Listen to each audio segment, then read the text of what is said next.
to take. As a former governor, I would also remind you that like Muslims are told to always remember of death, always remember that you have sworn with the Quran or the Bible. And we have seen the results of swearing in Zamfara.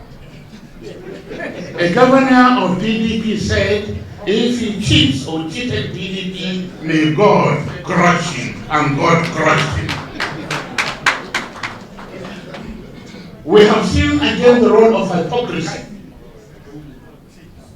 whereby many of those who contributed to us going to court, because this election, we won this election, but because of other reasons, those who, they all fell in their own elections. So we must understand that.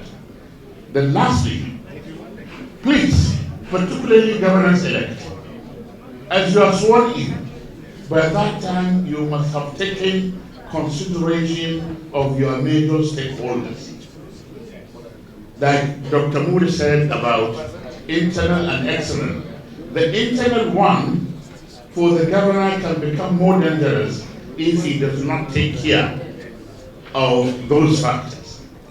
Governor Fintri, who is not here, may probably be the happiest person by having a major stakeholder in our president-elect, who even in his presence, they wanted to take away the office from Fintri. There are other stakeholders that are so selfish.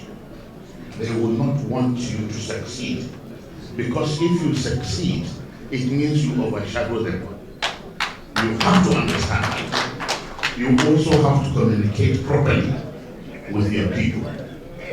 Where in Nigeria today, a well-meaning, a well-to-do will collect one spaghetti and 2 yards of clothes and go and change and vote for 4 years of suffering, then you know our psyche has changed. Please always remember that and take care of yourself. Thank you very much. Thank you very much, Your Excellency.